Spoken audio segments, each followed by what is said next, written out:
Political labels can sometimes be convenient, but are they always helpful? Most of us rely on them in the news media, around the dinner table with our friends and colleagues.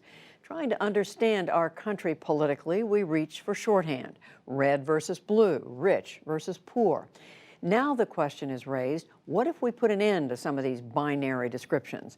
Tonight, author and journalist Sarah Smarsh offers her humble opinion on why we need to drop the labels. I grew up on a wheat farm in Kansas as the fifth generation of my family to work that same patch of land. I'm the first woman in my direct maternal line, back to when women wore corsets, to not have a baby as a teenager. Most of the brilliant people I grew up around didn't finish high school, let alone college.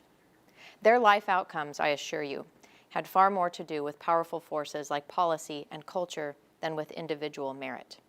On my professional path, I've entered spaces no one I knew had ever neared: an Ivy League university, the National Book Awards.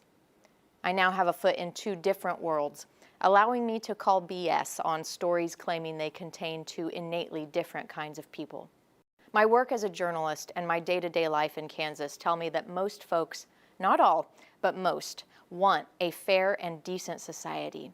But they have different influences, some with dangerous intentions telling them how to make it so. My own ideas changed when I was in my early 20s. Was I a less moral and decent person before then? No. What changed was my environment and information sources, from a conservative small town to a liberal college campus with peers from liberal households. With such different experiences, we don't share a common set of definitions.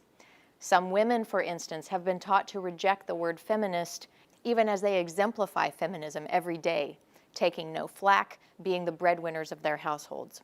That's where we're divided: our social influences and media streams, not in our hearts and humanity. And those divisions aren't predicted by location or identity.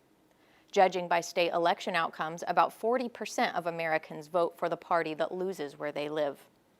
They are erased by reductive political headlines, as are millions who defy the one-dimensional narratives about their race or class. The conservative Christian person of color, say, or my dad and my partner, both of whom are white construction workers who vote for democratic socialists. Let's keep refusing to compromise with those who would harm our communities. But let's drop the bogus frameworks of red versus blue, urban versus rural, misleading categories that drive TV ratings up but shut us down to one another. And let's resist the temptation to view our political affiliation as a mark of inner superiority. More likely, it's a mark of our experiences, and most people we perceive as our enemies aren't so different at their core. A lot to think about.